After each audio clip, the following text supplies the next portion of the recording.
Ok, então vamos dar continuidade ao nosso evento de hoje. Queria novamente reiterar o nosso agradecimento ao Grupo Arcom pelo espaço, para que a gente pudesse viabilizar esse evento, para que esse evento tivesse corpo e voz nessa manhã tão agradável. Recebemos agora, então, para continuar o nosso evento, o assessor especial do governo de Minas Gerais, ele que, como coronel do Exército Brasileiro e adido militar na Organização dos Estados Americanos, foi representante militar de mais alto grau, cargo visto como missão diplomática pelo Brasil e pelos países que compõem a OEA.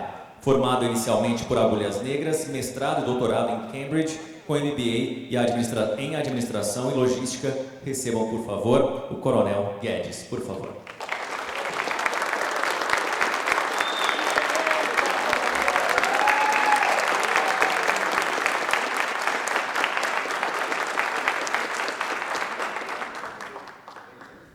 Olha, muito obrigado por esse carinho maravilhoso.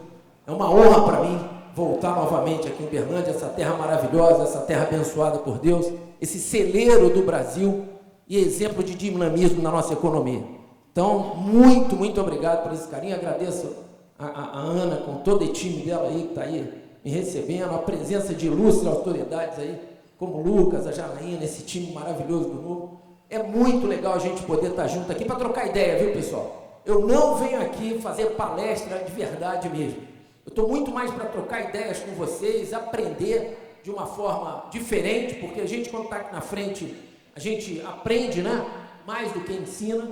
Então, eu estou aqui para a gente trocar uma ideia bem legal sobre isso aí. Está funcionando legal aqui? Pode ir? É o de cima? É o de baixo? Opa, beleza.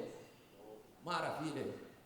É do instituto que a gente procura desenvolver. Vou tocar logo. Eu vou começar com essa imagem aí, porque é uma imagem que marcou muito a minha vida profissional, a minha vida pessoal. Isso é um quadro do Vitor Meireles, tá certo? Que ele retrata um momento histórico do Brasil, chama Batalha de Guararapes. Ela ocorreu em 19 de abril de 1648, quer dizer, quase 100 anos antes da nossa independência, né? Essa batalha ocorreu quando os pernambucanos, a união do povo pernambucano, ali daquela área do saliente do Nordeste, expulsou os holandeses. Então é uma batalha muito bonita. E ela retrata uma coisa bacana para mim, porque a gente tem que ter aqui um objetivo bem focado, bem legal mesmo. É esse aqui, ó. É que nós todos paramos para ver isso aí, esse espírito de união, e façamos uma reflexão sobre esse momento. O que aconteceu nesse momento que fez o Brasil essa pátria maravilhosa? Por isso que foi um momento de inflexão. Eu vou tocar isso lá na frente, mas eu gosto de começar esse bate-papo com isso, porque isso tem um reflexo muito grande no espírito de nacionalidade que nós temos, a Batalha de Guararapes, tá bom? E a primeira coisa que eu gosto de chamar a atenção, quando eu falo então em Brasil, é isso. Olha só, hoje na ONU hoje, lá está o presidente Bolsonaro falando para 193 países. A ONU reconhece, além desses 193, são filiados 226 países. Desses 226 países, o nosso Brasil, é o quinto maior país do mundo. Nós somos o quinto maior país do mundo em extensão territorial. Isso não é pouca coisa. Isso, falando em termos de geopolítica, tem um significado enorme. Por quê? É da terra que o homem tira a sua sobrevivência. Estou falando alguma mentira? Vocês são da terra. Onde é que o homem realmente sobrevive? De onde? É da terra. E nós temos o quinto maior espaço do mundo em relação à terra. E se você for fazer uma análise geomorfológica, o que é análise geomorfológica? É aproveitamento desse território enorme aqui, ó. Para aproveitamento da sobrevivência. Alguém tem alguma ideia qual a nossa colocação? Pode chutar aí que eu mando o microfone. Chuta aí, pode chutar. Primeiro. Fala bem alto. Pode falar bem alto. Fala bem alto. Primeiro. Que beleza! É isso aí, pessoal. Nós somos o primeiro, geomorfologicamente falando. Sabe por quê? Porque os outros países que são maiores do que nós, os outros 4, eles têm o que a gente chama de área. Primeiro é a Rússia. O que a Rússia tem lá que não dá para utilizar hoje, com a tecnologia, logicamente, respeitando? É a Sibéria lá, que tira 1/3 do território dela. 1/3. Então, poxa, se a gente parar para pensar, isso é incrível. Então, por que será que o pessoal fala tão mal da nossa Amazônia? Na sua opinião, por quê? Por que... Isso! Pode falar. Eles não atendem. Exatamente, perfeito. Perfeito, perfeito. Pessoal, é isso. O pessoal vai sempre buscar, internacionalmente, desvalorizar esse território. Porque nós somos uma potência. A conclusão é simples. A conclusão desse primeiro round nosso, que é o primeiro round, e começamos o embate. Nós somos uma potência. Fala bem alto aí pra ele. Potência. Potência, uma salva de palmas aqui, por favor, aqui, porque isso aqui já merece comemorar a primeira coisa. Nós somos uma potência e temos que reconhecer. Agora eu vou provar. Falei que nós somos uma potência, não falei? Não somos ou não somos uma potência? Vamos provar isso agora? Vamos provar ou não? Vamos lá. Vamos pegar esse mapa da potência, pegar a Europa, que já é uma potência conhecida, e jogar o mapa do Brasil em cima. Olha só que beleza, que beleza! Olha que maravilha! Olha que maravilha que a gente faz com o mapa do Brasil. Pessoal, se a gente sair aqui de Cruzeiro do Sul, aqui fica Cruzeiro do Sul, e formos até Natal, a gente está saindo de Lisboa e indo até Moscou. Europa inteira. Se a gente sair de Dublin, que é lá no Reino Unido, e for até Alexandria, nós estamos saindo lá do Oiapoque até o Chuí. Pelo amor de Deus, imagina isso. Olha, aí dentro tem 39 países desenvolvidos. Soma o PIB desse povo, aí dá quase 8 vezes o Brasil. Quase 8. Se somar todos isso aqui, ó, Espanha, França, Inglaterra, Alemanha, dá quase 8 vezes o Brasil. No mesmo, o que eu falei? No mesmo espaço, território. Tudo, quer dizer, não sou eu que estou falando, são vocês. Por isso que isso aqui é bate-papo. Peraí. Não, vai ter que falar isso alto. Vai falar alto, mas fala alto com vontade. Com a mesma língua, com a mesma cultura, todo mundo fala a mesma... Que beleza! Com o mesmo amor. Pode bater com força. Pode bater com força, pessoal. É isso aí, a gente não para pra pensar, viu, Janaí? A gente não para pra pensar nisso, cara. Olha o tamanho da terra que é nossa. Essa terra aí, isso aí não é lá do francês meio, não. Isso aí não é não. Isso aqui é nosso, isso aqui é desse povo que está aqui dentro. Isso tem um significado. Isso merece uma reflexão. Esse tamanho aqui, essa grandeza, essa potência, você falou lá, essa potência, nós temos que refletir sobre ela. Nós temos que parar e refletir o quem nós somos. Primeiro passo para desenvolver qualquer negócio de vocês, grandes empresários, pessoas ligadas, primeira coisa é quem nós somos. Está aí, ó. Nós somos uma potência. Nós somos uma potência. Por causa disso, então, é que eu vou fazer isso aqui agora. Isso aqui é para ninguém dormir, viu, pessoal? Isso aqui é para ninguém dormir. É reconhecendo essa potência. Eu vou dar aqui um pátria, vocês vão responder Brasil. Combinado ou não? Está combinado ou não está combinado? Vamos lá, então. Quando aparecer essa bandeira, eu vou falar pátria! Brasil! Não, aí não vale. Aí não é potência.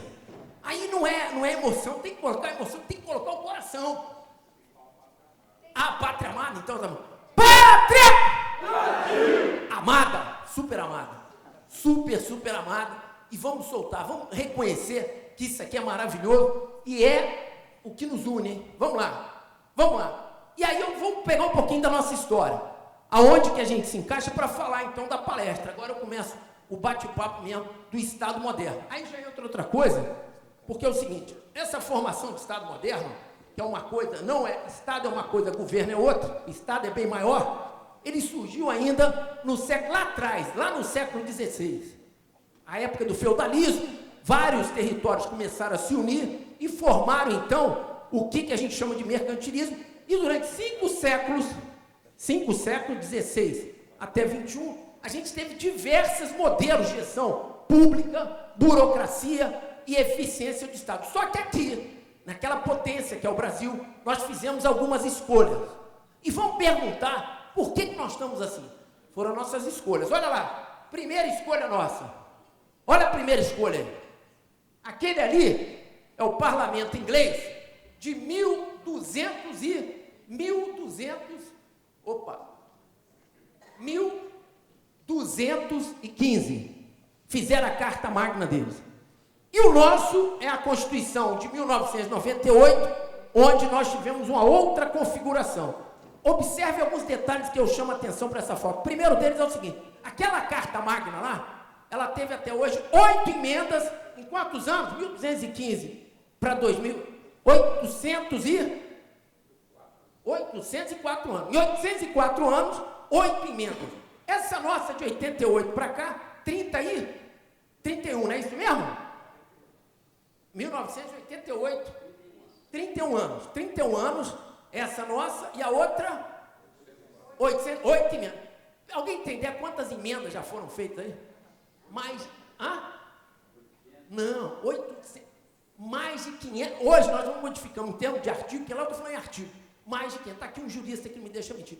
Abram hoje a Constituição original de 88 e agora, as modificações, quer dizer, nós criamos aqui uma estrutura da nossa carta com a base muito diferente daquela. Naquela Câmara de Comuns que eles chamam lá, elas foram baseadas em costumes da sociedade. Como a sociedade age, como ela trabalha, qual a visão dela. E sabe como a nossa foi feita? Em termos de privilégios. Desculpa, pessoal, tem gente que fica ofendida comigo, fica chateado, me procura depois, manda post. Eu falo, pessoal, não é isso. Eu não estou criticando A, B, eu não estou falando de uma pessoa, eu estou falando de uma sociedade. Nós aceitamos uma Carta Magna que ela é baseada em privilégio. Está aqui uma vereadora, modelo, para falar disso, pô. Eu estou falando uma bobagem? Ela vive isso. Se criou uma casta política de privilégios, onde a maioria das situações ali são para atender a sociedade mesmo, que seria o grande intuito, se formou em cima de um Estado enorme, onde eles se dão bem e a própria sociedade tem que ralar muito para construir alguma coisa. Essa é a grande diferença. Essa é a pegada que nós erramos lá atrás. E sabe por quê? Para o nosso, vamos dizer, a falta de sorte, não chama azar, para a nossa falta de sorte, ela foi feita um ano antes da queda do Muro de Berlim. Quando é que caiu o Muro de Berlim? 1989. O mundo até aquela época, ele era o quê? Como é que era o mundo? Bipolarizado. Como é que é? Bipolarizado. Bipolarizado. Parabéns. Bipolarizado. O mundo, ele era bem dividido entre aqueles que acreditavam no modelo capitalista, aqueles que acreditavam no modelo socialista. E o Brasil, como vinha de um regime muito capitalista, desenvolvido pelos governos militares, muito capital, o Brasil crescia mais do que a China. Vocês sabiam? O Brasil foi o país que mais cresceu na década que foi dos anos 60 até os anos 70. Sabiam disso, não? Pode olhar, abre o Google. Eu gosto do povo. Olha, vou abrir o Google, pode olhar. Foi o país que mais cresceu. O capitalismo sendo projetado no seu mais último grau, valorizando o empresário, o empreendedor, o capital, sendo valorizado. Sendo que aí houve uma espécie de mudança de paradigma, mudança de direção. Começou-se a achar que o Estado ia resolver o problema de tudo, quando, na verdade, quem hoje tem um pouco mais de maturidade, um pouco mais de visão, quem já amadureceu a visão política, já enxerga diferente. Então, aqui foi um momento duro, difícil, da história recente do Brasil. Isso aqui, ó. Aí me perguntam logo, solução tem? Tem. Como é que chama a solução? Está estampado na sua camisa. Pode falar bem alto. Levanta aí. Pode levantar para todo mundo. Está estampado aqui, ó. Pode falar bem alto. É o novo. É o novo. Não é o Partido Novo só. É o novo na mentalidade, na forma de pensar. Nós temos que mudar isso. Nós temos que começar a transformar a sociedade de uma forma diferente. Porque o jeito que está hoje aí, está amarrado. É difícil fazer negócio no Brasil? Sim ou não? Não, sim ou não? Sim. Sim ou não? Sim. Sim, todo mundo. É impressionante, viu? Eu vou palé direto, eu pergunto, pessoal, não tem uma pessoa... Não, o Brasil é um paraíso. Não é, pô. Não é, o Brasil é cheio de amarra. E a primeira coisa foi aqui, ó. Foi a primeira grande dificuldade criada, pô. Pô, a gente tem que emendar tudo no Brasil é ajuizado. Aqui, ó, um exemplo. Quantas causas você leva um Supremo aí? Você que tem uma bagagem boa. Pode falar. de 20 mil, 30 mil. Tem condição, tá aqui, pô. Tá aqui quem conhece o direito a fundo. Lucas conhece esse, são dos profissionais de altíssimo nível que nós temos em Minas Gerais. Pô, vê que não dá, que a coisa tá mal. Agora a gente tem que mudar. A gente tem que ter consciência disso para começar a fazer uma mudança. Por quê? Porque no mundo, nunca existiu e nunca vai existir isso aí, ó. Tá vendo essa água tranquila desse barco? Não existe mares tranquilos na política, não existe mares tranquilos no desenvolvimento de uma sociedade. É combate. Vou voltar lá. Lembra aquele primeiro quadro do Vitor Meirelles? Como é que foi? Não foi no combate? É no combate. Eu adoro ver essa frase e lembrar dos melhores poetas que nós tivemos no Brasil. O nome dele chama-se Gonçalo, ele é maranhense. E ele fala essa seguinte frase aqui, abre aspas. A vida é combate, que os fracos abate. Os bravos e fortes só faz exaltar. Eu até me arrepio. Me arrepio de coração de entender a profundidade disso para o nosso povo. Nós temos que mostrar para o povo que engrandece o homem é o trabalho. Pô. Que engrandece o homem não é bolsa farelo. Não é chegar ali e dar migalha para o povo. Dar uma bolsa de 30, 50. Tem bolsa aí de 80 reais para o cara ir para isso. Para, pô. Para. Dá um trabalho digno. Dá emprego. Dá esforço para ele. Dá uma picareta, uma pá e uma picareta para ele cavar um... Assim, aí sim, pô. Nós temos que incentivar, formar a juventude, valorizar, independente da classe social, pode ser de uma rica ou uma pobre. A pessoa, quanto mais carente ela é, mais a gente tem que valorizar o suor dela. Está muito duro. Aquela pessoa que é simples, humilde, está aqui, ó. Quero que você levante. Levanta para mim, por favor. Eu vou pedir uma salva de palmas para essa menina. Pode aplaudir. Pode aplaudir. Ela está emocionada, viu? Sabe por quê? Porque ela saiu lá de baixo, queimou sapato, queimou vida, deu um duro danado, e hoje é uma vereadora nossa. Hoje é uma representante. Agora pergunta, sua vida foi fácil? Falando sinceramente. Não, foi nada fácil. Muito o quê? Muita luta, muito trabalho. Muita luta, muito trabalho, pessoal. E é isso que, isso aqui está um exemplo, pô. É isso que a gente precisa dar para a nossa sociedade. Nós não precisamos dar outra coisa. Vamos parar de querer dar migalha, pô. Vamos mudar essa concepção do farelinho ali. Por que isso? Pô, fala, pode falar que você quer mais de papo? Eu só quero agradecer quem me colocou antes do coronel. Gente, esse homem é um show! Uhul! Obrigado. Feliz. Eu não estou falando aqui para uma plateia para vender. Eu acredito nisso de coração. Isso é uma coisa que me emociona todas as vezes que eu troco ideia. Eu esse ano já fiz essa palestra em 5 países fora do Brasil e falo para as pessoas, olha, esse país é maravilhoso. Vamos respeitar o Brasil. Isso aqui não é uma coisa pequena. Nós somos realmente um povo maravilhoso. E aqui, nessa terra, de forma mais diferenciada ainda. Viu? Por isso que eu agradeci mais uma vez aí, só fazendo como é bacana estar aqui. Alegria, alegria. Que beleza! Só alegria. Vamos continuar, senão eu vou ficar emocionado. Daqui a pouco começa a chorar e... Ei, ficou, não é frouxo.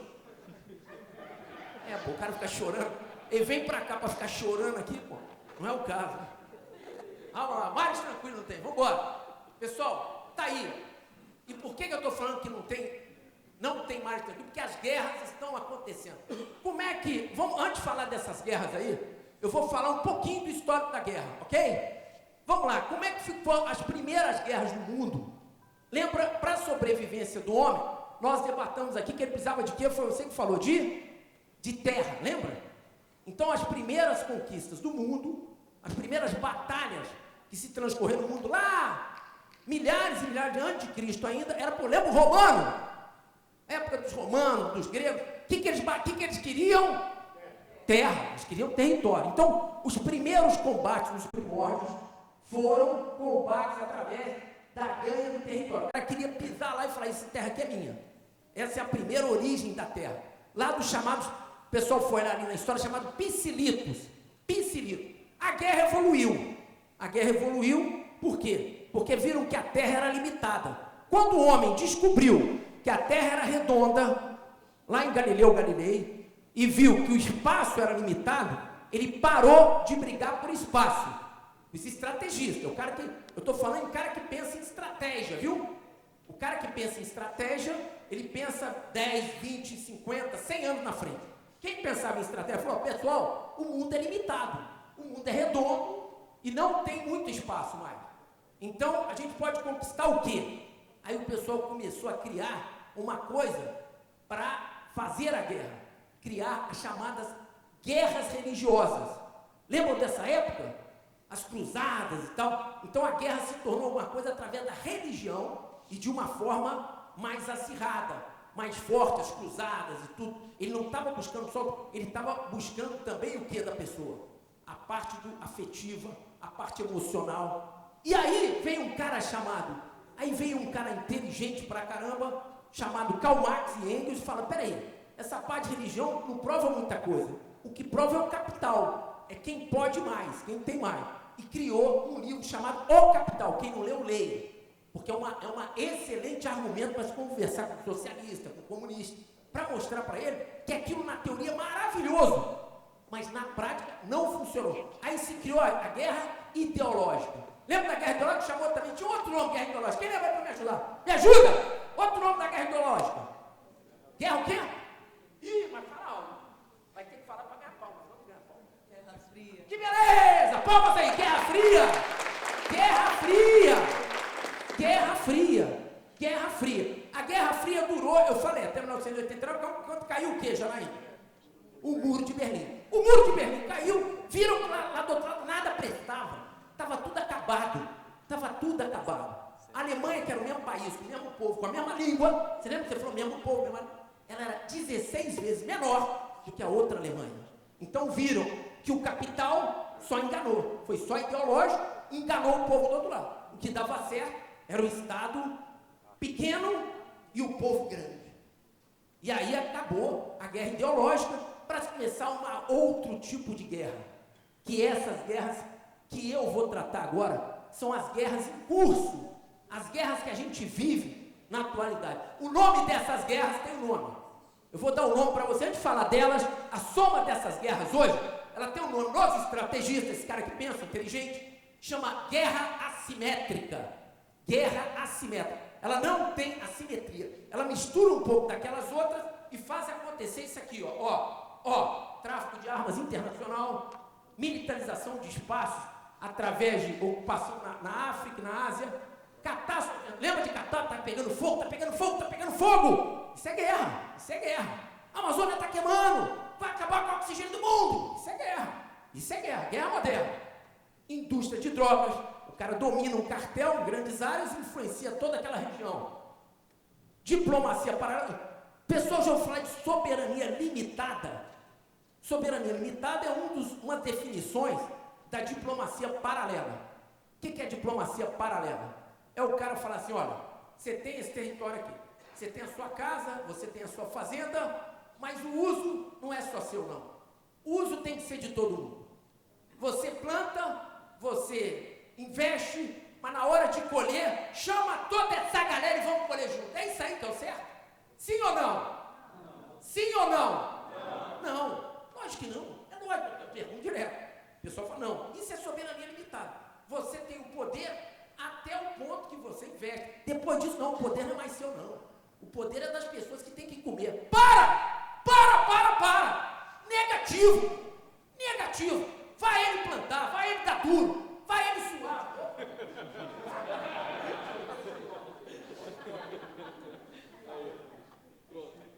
Eu vou ficando emocionado, tá com riburra. Esse dia foi lá na conclusão, que beleza. Mas vai ficando emocionado. Eu fui empolgando e a velocidade foi passando. Eu acho que isso aí já é a inteligência artificial agindo na gente. Que beleza. Não, pessoal, é isso aí, ó. Só pra gente tecer mais comentário, não nada a ver. Ainda tráfico de pessoas, dinheiro, muito dinheiro ilícito nessa guerra. Essa guerra rola muito grana que vem de dinheiro ilegal para fazer parte de mídia, na parte de mídia internacional, a maioria do dinheiro é ilegal através de ONGs que não são boas, e o terrorismo, que é o mais conhecido. Quando a gente fala muito em guerra assimétrica fora do Brasil, né, quando eu falei isso nos Estados Unidos, o pessoal, mas a gente conhece bem o terrorismo, mas isso é uma parte da guerra assimétrica. Os países menores, vamos dizer, diplomaticamente, sem outras guerras. Os países maiores, hoje, eles falam em guerra assimétrica aqui, ó. A preocupação deles é isso aqui, terrorismo. Aqui, graças a Deus, isso é mais limitado, mas atinge o mundo inteiro. Por isso que eu falei dessas guerras. E a característica maior é isso aqui, ó. Aonde que ela se faz mais presente? De baixo para cima, na ausência do Estado. Aí eu chamo o Estado na sua essência. Por isso, guardem isso. O Estado na sua essência. Não é o Estado recolhedor. Não, o Estado na essência. É o exercício do Estado. Vamos lá. Agora, no cenário global, a gente vê recursos abundantes que nunca ocorreram. Eu vou pedir um minuto para vocês lerem, enquanto eu como um copinho de água. Leiam só isso aí para ver se alguém concorda comigo aí. Vamos lá.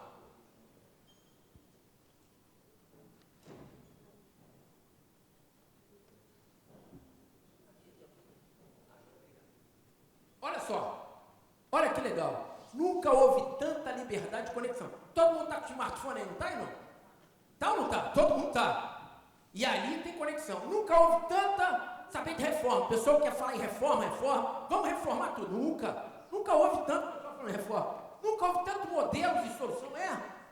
Pessoal, olha, hoje, as firmas de consultoria, a McQueen, a Harvard, todas elas, Instituto Dove, todas elas têm modelo de solução fantástico esse modelo. Nunca houve tanto. Pessoal, capital disponível no mundo hoje, eu fico assustado. Sabe por quê? Está com juros negativos. O mundo hoje, sabe o que é juros negativos? É o seguinte, eu vou explicar. O cara deposita, igual a gente deposita aqui no banco, e se ele não utilizar o dinheiro, sabe o que acontece? Ele vai diminuindo. É juros negativos em alguns países. O cara quer que o dinheiro dele circule. Olha então o capital para esse cara. O que esse cara pode fazer? Ele pode investir aonde? Em países como o nosso, em países que precisam, em países que há necessidade. Porque o capital está muito disponível, a coisa está realmente... Nunca houve tanta comunicação, as pessoas se conversam. É o WhatsApp. Quem é que tem o WhatsApp? Todo mundo tem o WhatsApp, não tem? É comunicação moderna. Comunicação moderna. E nunca houve tanto especialista como agora. É um momento ímpar que a gente está vivendo na sociedade. Nós estamos vivendo um momento ímpar. Aí vem a minha pergunta. Cenário do Brasil, um paradoxo. Então, com tudo isso que eu mostrei na última transparência, por que temos no Brasil? É pergunta para vocês. Olha a reflexão. Vamos lá, vamos refletir, por favor. Por que no Brasil, com tanto recurso, Brasil aquela potência, Brasil com todo esse capital, com tudo isso, por que tão baixo progresso? Nosso índice de progresso está tão baixo. Por que será, hein? Com tanta liberdade, tem liberdade. Só nós temos pouca responsabilidade, hein? Responsabilizar alguém é difícil pra caramba. O cara quer ter liberdade, mas ele não quer. Lembra da nossa carta lá? Quantos direitos lá? São 128. E quantos deveres na nossa carta? Alguém sabe? 2. Voto e serviço militar obrigatório. Quer dizer, deu um monte de direito para a sociedade. Dever. E o dever aqui, ó, está em quinto plano. Volto àquela coisa lá atrás, antes do Marcão. São escolhas do tamanho do nosso Estado. Quer dizer, quem cresceu muito aqui, a gente começa a pensar nisso junto, foi o Estado. E de uma forma terrível. Olha só, se a manchete há tempo atrás, 3 de novembro, Lula pede o Estado gastar mais, gasta mais. Olha o cenário, olha o gasto. Olha o gasto, mano. Isso aí, essa foto é 8 anos depois, quando o Brasil nunca recolheu tanto imposto. Tá aí, ó. Nunca. País que mais recolhe. Olha aí. Olha o cenário da burocracia. Olha o que cresceu com tanto recolhimento. Olha o que cresceu com o Estado recolhendo mais. Burocracia. Isso é uma foto, uma repartição pública da cidade do interior de São Paulo, Ribeirão Preto. Eu tive lá uma vez para tirar uma documentação lá do Exército. Tirei essa foto aqui só para você ver. Isso aqui é realidade. Isso aqui. Uma foto real. Olha aí. Já viram essa cena? Olha aqui, outra. Olha lá em cima o que é. Pode olhar lá. Secretaria de Estado de Administração Penitenciária. Lá do Estado de São Paulo. Isso aqui é o cenário. Eu pergunto o seguinte, aqui o secretário de Administração, isso aqui é só dentro, isso aqui nem chegou no presídio ainda. Aí o pessoal, por que tem revolta no presídio? Está aí, pô. O Estado ele não se faz presente, é a ausência dele. A presença não é a presença da criação de um monstro para administrar. A presença, ela é uma presença efetiva. É o olho, peraí, tem um ditado mineiro maravilhoso, vocês vão me ajudar a lembrar. É o olho de quem que faz o gado engordar? De novo, é o olho de quem? Do dono. É do dono, cara. O dono. Agora, a pergunta que eu falo, quem é o dono do Brasil? Será que é... Pode falar bem alto, então fala bem alto. Somos nós. Que beleza! Palmas, por favor, palmas. Somos nós, mano. Galera, somos nós mesmo. O dono, o olho tem que ser nós. A gente não pode aceitar isso aqui como uma coisa que é feia. Viu, Janaína? Você que está lá, não pode, tem que fazer o que você... Quantas leis você já fez lá de desburocratização? Pode falar para todo mundo, o pessoal não sabe. Pode levantar e falar, fala. Você já propôs muito pouco para desburocratizar? Eu sei que eu estou acompanhando o seu trabalho. Eu pedi a revogação de 5 taxas. 5 taxas, olha que maravilha. E a desburocratização do processo de abertura e fechamento de empresa, de zeladoria e agora de transparência do IPTU. Parabéns, cadê a palma? É isso aí, pô. Pessoal, eu não combinei nada. Minha palavra, né? Não combinei. É porque eu conheço o trabalho. Pessoal, é isso é a sociedade. Nós temos que ter transparência. Nós temos que saber onde é que vai perder. Parece coisa boba, mas não é, pô. O cara pega o dinheiro para pagar salário. Nós chegamos lá no Estado, Lucas é testemunha disso, que estava lá nas primeiras reuniões, a média salarial do pessoal não concursado, era 19 mil. Olha que absurdo. Isso é um absurdo. Salário lá de 38, 40. Olha, não tem lógica. Tudo ultrapassando o teto. Gente, como é que pode uma coisa dessa? Isso é um absurdo. É um absurdo. Mas é isso aí a realidade. Aí vem uma coisa que toca o meu coração. Não deixem de olhar isso como sociedade. O PISA, ele é internacionalmente conhecido porque é um programa, tá certo, internacional de estudantes, onde participam 70 nações, 15 anos os estudantes têm a escolaridade, tá certo? Estão com 15 anos, e a performance em matemática, ciências, aqui seria reading, escrever português, como se fosse o idioma mãe aqui. Então eles pegam esses países todos, do mundo, 70 países aqui que tem algum índice, e fazem esse PISA, que é fantástico. Eu conheço, já fui como comandante de colégio militar e CPOR no Exército, um dos interlocutores do PISA internacional, e vou dizer, ele é seríssimo. O Brasil, até pouco tempo atrás, final dos anos 70, estava aqui nessa posição, 17ª, 1970, ok? Olha onde é que nós estamos hoje, 63. De lá para cá, o gasto, a arrecadação só aumentou, o gasto da educação só aumentou. Como é que nós pioramos? Como?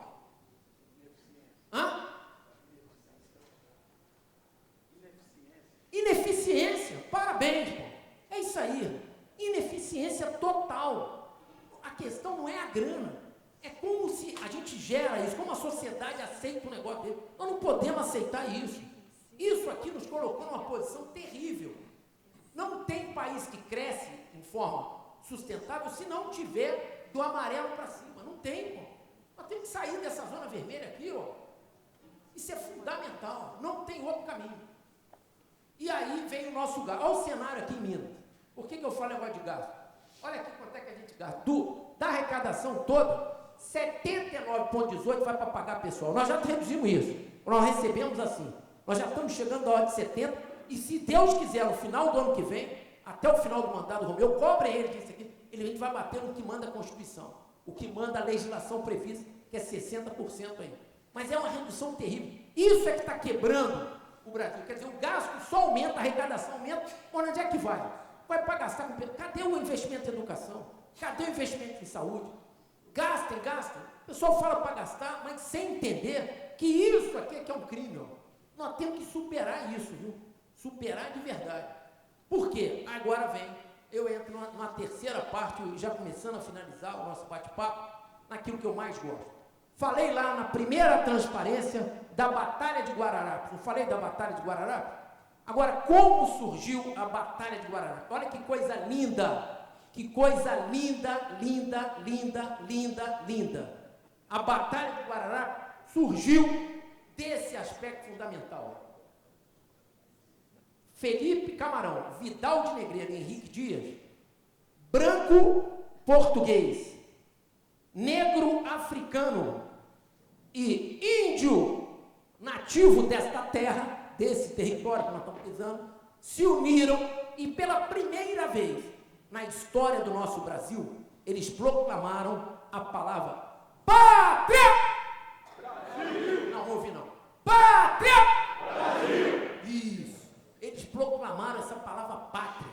Eles fizeram um manifesto de união das três raças, o negro africano, o branco português e o índio nativo, e se uniram para expulsar o invasor holandês. E nesse documento, eles pela primeira vez utilizaram essa palavra pátria. E essa palavra pátria é o que a gente mais tem que trabalhar. É o que a gente mais tem que pegar do fundo do nosso coração e realmente vocacionar a sociedade para isso. Nós temos que fazer isso de forma prática. Nós temos que levar, sair da teoria e mostrar que isso aqui faz todo sentido. Porque nós somos o povo. Você lembra que você falou do povo? Nós somos o povo mais miscigenado do mundo. Podem abrir a hora que acabar aqui, a hora que a gente tiver tempo, abram e perguntem para o Google. Povo mais miscigenado do mundo, quem é? É o brasileiro. Tem estudo. Quem pegar uma revista da Gol agora, no avião agora, abre lá a capa dela. É a moça que mais, uma médica, que mais mexe com essa área de genética humana. O povo, nosso povo chega a ter uma performance de 98,7% miscigenado. Todo mundo aqui tem um pouquinho do sangue negro, todo mundo aqui tem um pouquinho do sangue índio, todo mundo aqui tem um pouquinho. Essa é a verdade do nosso povo. E querem dividir isso. Tem gente querendo pregar isso contra, falar que nós somos um povo racista. Peraí, para. Pô, na minha casa, eu vejo desde criancinha lá, eu nunca tive problema nenhum de estudar com gente de outra cor. Pelo amor de Deus. Eu nunca vi ninguém o índio na Amazônia, o soldado do exército, todos os índios, eu comandei como tenente, capitão e coronel na Amazônia. Todo meu efetivo era índio miscigenado, índio. Na Amazônia todo mundo ainda, aqui todo mundo tem um pouco do negro. Isso aqui é bonito, isso é maravilhoso. Isso faz do nosso povo um povo lindo, lindo, lindo. Vou repetir, lindo, lindo, lindo. Porque nós somos diferentes do resto do mundo. Na maioria do pessoal, o cara é um branco ariano, ele é um negro africano, eles não se misturam tanto quanto a gente. Aqui, por características que começaram lá atrás, em 19 de abril de 1648, nós nos unimos como povo e fizemos dessa terra aquela grande extensão territorial. Eu digo isso, pessoal, porque olha só, olha que bacana, o que essa união fez? As nossas origens são uma origem de glória, porque aqui, ó, passava aqui antigamente o Brasil, era um quarto do território que é hoje. Aqui passava o que nós chamamos de Tratado de Tordesilhas. Lembram disso, não? Tratado de Tordesilhas? E o que essa união fez? Quando esse povo se uniu, nós começamos com entradas e bandeiras. Nós começamos a descer lá da Foz do Amazonas com Pedro Teixeira. Nós subimos pelo Centro-Oeste com Raposo Tavares. Olha que coisa linda! Esse território, então, não foi um território doado, não foi um território que caiu como uma bênção. Ele é uma bênção, como uma área de uma terra prometida, sim, mas ele foi conquistado. Ele foi na base da luta, do combate, que eu me refiro sempre. Não caiu na base da Bolsa Farelo. Não saiu de presente de nenhum espanhol, de nenhum americano, de nenhum inglês, de nenhum holandês. Foi conquistado pelo nosso povo. Sangue, fala aqui, pode falar bem alto, por favor. Sangue e suor. Sangue e suor, salva de palmas, por favor. Salva de palmas, sangue e suor, sangue. É sangue mesmo. É sangue, não tem outra coisa. É isso que esses caras fizeram. É isso que essa turma fez lá na nossa origem. Ela foi conquistada. E isso tem um valor enorme. E aí, eu me reporto uma coisa sobre essa palavrinha-chave. Se todo mundo hoje sair daqui com essa palavrinha pátria, cidadania, eu vou ficar muito feliz. Sabe por quê? Eu vou pedir agora, a gente vai começar só um pouquinho, vai passar um filme muito bacana da cidadania, que foi feito lá na Índia. Hoje a Índia, junto com a China, É um dos países... Beijo, obrigado. Dá mais uma salva de palmas aqui.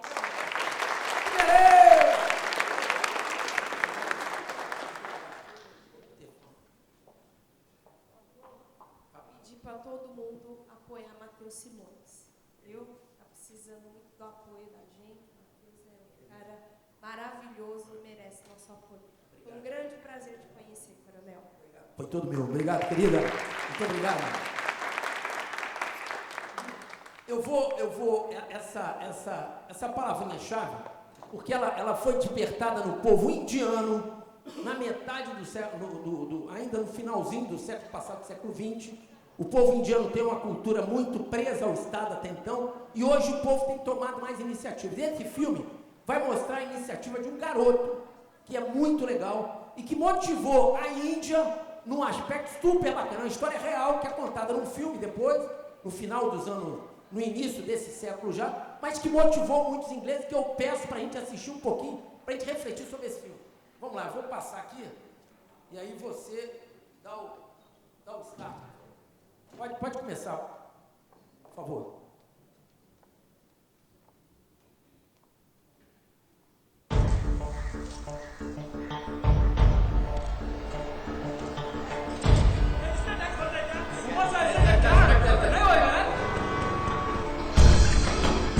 Caiu uma árvore. Sir आपके लिए उस पार कार का इंतजाम किया है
Vocês viram que ali o menino foi uma árvore, caiu de impedir ele para a escola, impedir ele de fazer a educação dele. As autoridades saíram fora, o Estado, né? Que ali a autoridade é o Estado.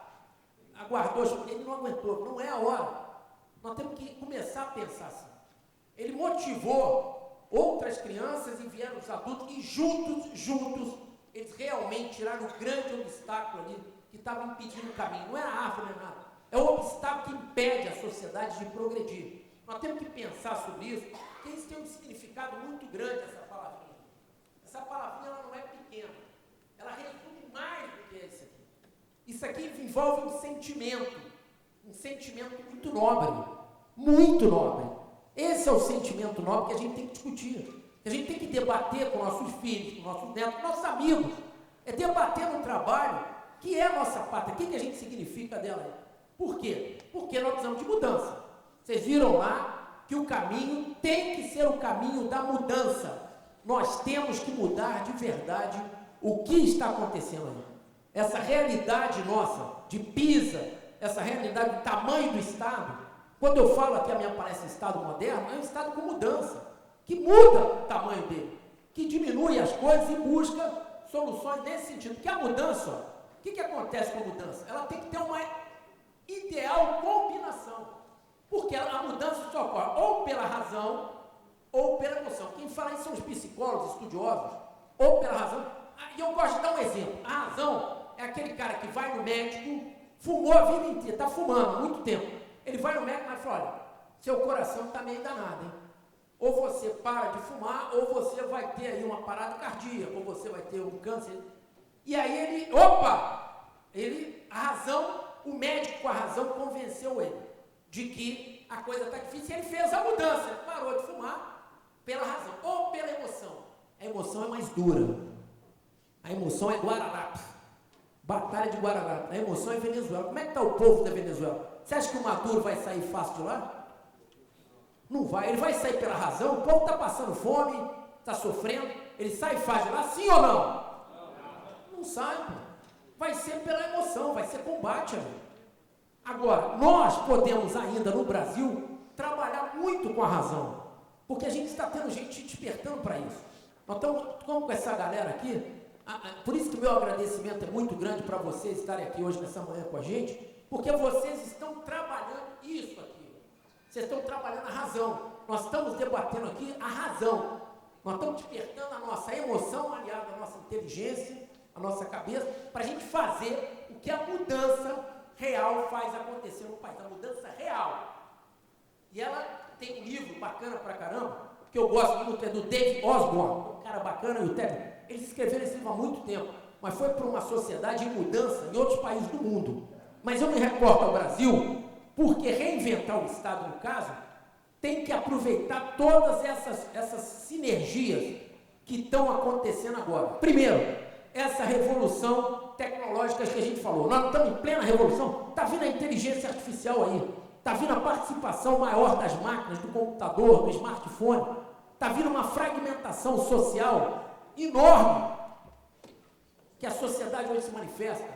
A sociedade, ela está cada vez mais organizada e atuante. A prova somos nós aqui dentro.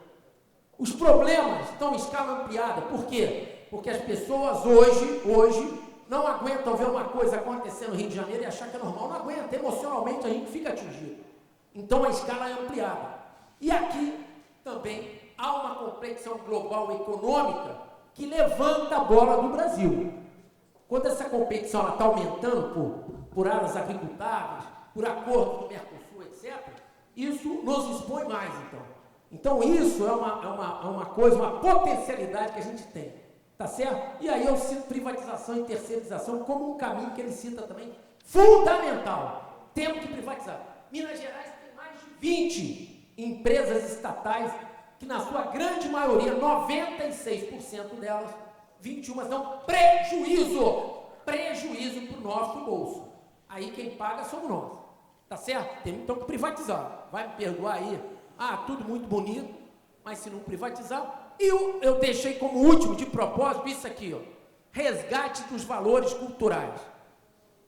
A nossa cultura é uma cultura de pacificação da sociedade, pessoal. É uma cultura de união do nosso povo. Nós não somos um povo dividido. Nós não, é mentira quando diz que o brasileiro é um povo que não é amável, é egoísta, é desonesto. Não é verdade. A maioria do nosso povo é honesto, trabalhador e solidário. Podem olhar estudos sérios feitos sobre solidariedade no mundo. Só foi comparado há um tempo na Polônia, na época de solidariedade, feito lá na época do comunismo. O nosso povo é solidário. O nosso povo é amável. Aonde vocês vão, eu duvido que você chegue a algum lugar aqui, em Minas, em outro estado, e na maioria da gente, não vou falar sempre, porque é burrice achar que toda vez a gente vai acertar. Mas na maioria das vezes, como é que vocês são tratados? Bem ou mal? Bem ou mal? Essa é a cultura do brasileiro. Então nós temos que resgatar isso, pô. Nós temos que resgatar esse valor, que é um valor nato. Dizer que nós somos preconceituosos, racistas, que não gostamos. Para, pô. Isso não existe. Isso é obra de ficção criada por um grupo para dividir a sociedade, e quando você divide, você conquista. Isso é estratégia, pô. O cara divide a sociedade para conquistar, para dominar. É assim que eles fazem. Isso nós não podemos aceitar. Nós não podemos aceitar a divisão da nossa sociedade. Nós temos que pregar a união dela. Acreditar que nós somos um povo unido, coeso, com esperança no coração. Temos que ter esperança. Dias melhores vão vir, vão. Vocês vão ver o Romeu daqui a pouco falando como ele está construindo. É um líder dessa região. É um líder que veio do interior, um homem simples, humilde, que veio daqui para construir alguma coisa. Milionário, podia estar em casa curtindo nas Bahamas. Não, está aqui construindo alguma coisa. Então nós temos que resgatar isso. Ele fala, Guedão, nós vamos resgatar, Romeu. Nós vamos chegar lá, cara. É duro, o caminho é duro, mas nós vamos. Aí, ó. Aí ele fala no livro, isso aqui é só um exemplo, no livro, onde ele fala, ó, o mal não está nos servidores públicos, ele se encontra na estrutura, sistemas arcaicos, procedimentos não atuais, que inibe a capacidade criativa. O povo mais criativo também do mundo, um dos povos, né, mais criativos junto com os israelenses, somos nós aí, que cria muita coisa. Tá certo? Eu dei só esperando do buraco ali, ó. Olha só, redução da papai. Acabamos com o jornal aqui, viu? Graças a Deus, aquele jornal que ficava uma fortuna. Cada mês para rodar era 168 mil. Rodar o jornal. Acabamos com ela aí. Priorizar as demandas do cidadão. O que o cidadão está querendo? Produzir mais com menor custo. E valorizar aqueles que trabalham. Porque quem não trabalha, para surpresa de vocês, graças a Deus, nós já colocamos um número que eu peço que guardem um pouco aí, nós já colocamos menos 35 mil funcionários nesse estado. 35 mil. Peço uma salva de palmas para o governador que não está aqui. Foi um ato de coragem, né? Foi um ato de coragem. Valorizando quem está dentro. Isso é coragem. Você tem que meter o dedo na ferida para ter esse tipo de coragem. E foi isso que o nosso governador fez aí. Ok? E aí, tá aí o exemplo aí. Prestem atenção nesse cara aqui. É esse. Ali, já se relaciona bem com o próprio Bolsonaro, está liderando, isso aqui é a própria visita que eles fazem no estado todo, isso aqui é a nossa parte do plano estratégico para o estado. Olha lá, crimes, hoje nós somos o estado na área de segurança, que está oferecendo mais segurança com a redução violenta dos crimes em Minas. Estamos fazendo um programa de recuperação de escolas e primeiro lugar em geração de emprego. Terceiro mês seguido que nós somos o primeiro lugar em geração de emprego. E será por quê? É o Estado que tem criado emprego ou é o empresariado? É o Estado ou o empresariado? É o empresariado. É isso que é o segredo. O Estado está diminuindo. O Estado está ficando enxuto. Nós temos que diminuir o Estado e mostrar que o Estado foi feito para as premissas básicas. Pô. Acabar com essa história que o Estado é que dá emprego. O pessoal faz concurso igual louco para ser cabide de emprego. Para, pô. Nós temos que ter empresário. É a vida tocando de uma forma diferente. Acreditar no empreendedor. Quem está criando esse emprego aqui são vocês mesmos. É a sociedade através do empresariado. Vamos parar com isso, achar que o Estado tem que dar emprego. O cara vai pensar, coisa que nem uma PEC por mim, eu recebo 10, 20 currículos por dia. Para, pô. A galera vai empreender, pô. Vai criar oportunidade, pô. Vamos para frente. Então, um novo papel. Essa foto me encanta aqui. Isso é fundamental. Olha o olho dessa criança, tá certo? Querendo. Por que isso aqui encanta? Por causa disso aqui agora. É a última, praticamente a penúltima. Por causa a gente quer o quê? Vamos fazer essas perguntas e levar para cá. Nós queremos um Estado provedor ou promotor? Provendo migalha ou promovendo desenvolvimento? Qual dos dois? Promotor. É para promover. Vamos lá. Nós queremos um burocrata, a burocracia quer enorme de papel, compartilhar a decisão com a sociedade através de aplicativo. Hoje a sociedade moderna é isso. Viu? A sociedade moderna está discutindo com a sociedade olho no olho. O governante tem que chegar olho no olho e falar. Botar a ideia dele e não ter vergonha. Sabe por quê? Porque quem tem vergonha, quem se esconde, é para burocracia, é para complemento do Estado, é para roubar. Infelizmente é assim. Agora, quem vem olho no olho e fala o que acredita, fala o que pensa e mostra os verdadeiros projetos, como a Janaína falou aqui, ela pediu o quê? Transparência, pô. Nós temos direito, quem está pagando não sou eu, pô, é você, é todo mundo aqui. Todo mundo paga IPTU aqui? Ué, se eu pago, eu quero saber para onde é que vai o dinheiro, ué. É normal. Aí o cara fala, não, tem assuntos aqui que não interessam, o cara não vai entender. Não vai entender? Para! Ué, por que não vai entender? Ninguém é mais inteligente que ninguém. Eu não me considero melhor nem pior do que ninguém. Eu não sou menos inteligente nem mais. Por que eu não vou entender uma contabilidade de uma prefeitura? Do Estado? Tem que entender, tem que meter o dedo na ferida e falar, não, aqui não. Não é para gastar com isso não. Não é para gastar com mordomias ou serviço ao cidadão. Corta, pessoal, corta. Vamos cortar. Mordomia e prestar serviço ao cidadão. Monopólio de CEMIG. CEMIG atende bem? Não! E diz essa priminha lá na Assembleia, eu vou lá. Ai, maravilhoso que é cabide de emprego. Ainda bem que o Berlim está acabando com isso. Lógico, metade era empregado por um bando de gente que era irmão do fulano, ciclano, aí é maravilha. Aí, pô, é fácil. Então vamos privatizar tudo, hein, galera? Sai privatizando. A privatização é que vai dar competição. É isso que um Estado moderno, acabar com o monopólio. Lento ou descentralizado, mas a mesma coisa da burocracia. Discurso ou resultado? Resultado. Nós vamos entrar em campanha política agora. Não acredite em discurso fácil. Acredite em combate. O cara que prometer combater. O cara que vai chamar você para combater. Vamos combater. Tá novo aqui, você tá quantos anos? 28. Isso aqui vai guerrear muito, então. Pega um fuzil, a mochila e vamos combater. É assim. Lógico que no bom sentido. É o estudo, é o livro, é a caneta. É um garoto como esse se despontando para melhorar o Brasil. Mas é assim. Não pode dar moleza para ele. Tá novo. Ele tem que pegar muita mochila, carregar muito saco de cimento. Pô. No bom sentido, viu, guerreiro? Não é naquilo de bom que você tem na sua essência, da sua juventude. Então, isso aqui que a gente tem que parar de acreditar em discurso fácil. O Estado gastando mais ou empreendendo mais? Empreendendo. Vamos lá. Planeja ou realiza? Realiza, vamos realizar mais. Por quê? Aí sim. Porque juntos, nós, como sociedade, podemos muito mais. Pátria! Brasil! Não foi baixo. Tem que... Essa luz aqui ainda não tremeu hoje. Eu estou em Uberlândia, eu não estou em outro lugar do Brasil. Eu estou onde o pessoal produz mais, onde o pessoal acredita no combate. Pátria! Brasil! Ei, que beleza! Alegria. Então vamos lá, pessoal, é isso aí. Muito obrigado aí pela gentileza, pelo carinho. Obrigado, muito obrigado de coração pelo carinho de vocês. Fiquei encantado aí com essa plateia maravilhosa ali. Muito obrigado. Tenho sempre um amigo lá à disposição de vocês. Obrigado. Dá tempo pergunta? Dá tempo? Então nós vamos abrir agora, que só tomou uma linda e vai começar com as perguntas aí. Vamos lá. Agora é a melhor hora para mim. Isso aí tudo é bate-papo. Agora que tem olho no olho agora. Agora está valendo. Obrigado.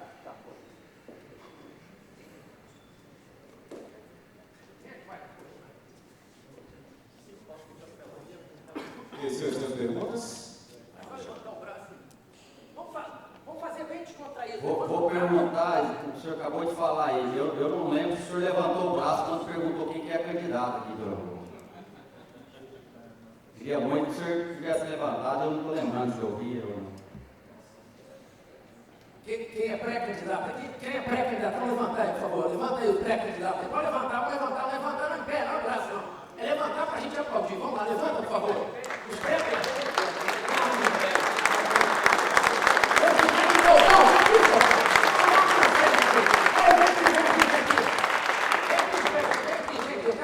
Eu quero chamar aqui. Eu quero dar um testemunho bem legal. É uma coisa legal. Vamos lá, que isso é bacana pra caramba. Tá? Vamos. Não, vamos aqui. Não, é legal a gente estar nesse. Eu quero dar, que a gente abraça aqui. Vamos abraçar. Hã? Cadê? Vai? Não, se for, aproveita. Aqui, pessoal, eu quero pedir, vem aqui, junta. É abraçar. Eu quero mostrar para vocês um ato de solidariedade importante. Essa turma que está saindo agora, pelo Novo, ou por outros partidos que seja, etc., principalmente o Partido da Ética, que é um partido nosso aqui do Novo, é uma turma que está colocando a cara a tapa. Sabe por que a cara a tapa? A vida se expõe, o sacrifício é grande, A abnegação é enorme, é muita abnegação ser um candidato pelo Novo. É um processo seletivo dificílimo.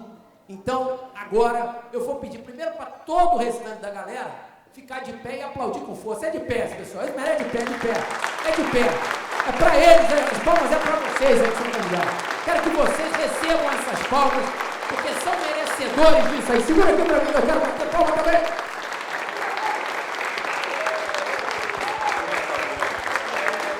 Que beleza!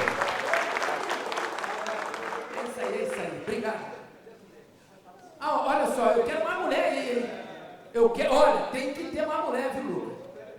Senão não completa, viu? Você podia sair por aqui mesmo. Sai aqui também, tem? Vereador aqui mesmo. Vamos lá. Obrigado pelo carinho. Obrigado pelo carinho. Obrigado. Primeira pergunta foi. Pessoal, pode perguntar à vontade, hein? Tem pergunta aí, tá? Coronel, o senhor estava falando aí, né, dos projetos, do Zema, e focou muito em privatização. O que você pode dizer para a gente aí das próximas etapas do Estado na questão de privatizar, que não funciona para nada, né, esse pessoal aí, né, só para tomar dinheiro da gente? Obrigado. Ótima pergunta. Pessoal, a gente vai ter que seguir um rito, né, que previsto na Constituição. Então tem um rito muito grande que está previsto. Nós vamos mandar um projeto de lei para privatizar, etc. Eles fizeram a coisa tão amarrada. Lembra quando falaram da Constituição? A Assembleia foi igual, a Constituição de Minas também é outra coisa. Então tudo isso tem um rito muito bacana. É muito bacana o rito. Então, opa, chegou aí. Uma salva de palmas para o nosso amigo. Que beleza!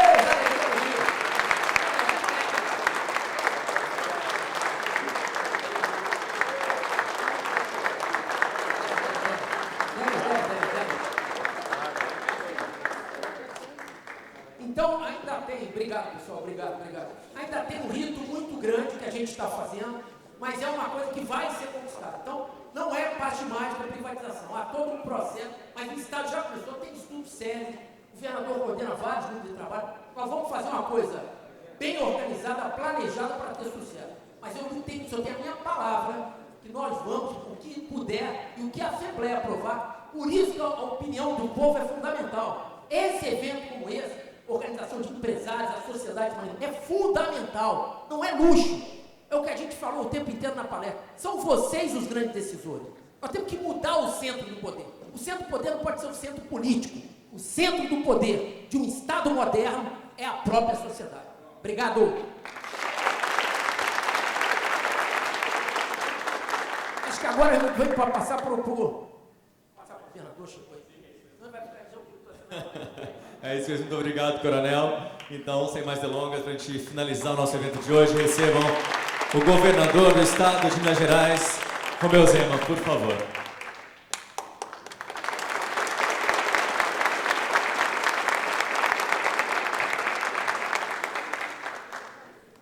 Estou vendo aqui, bom dia ainda, né?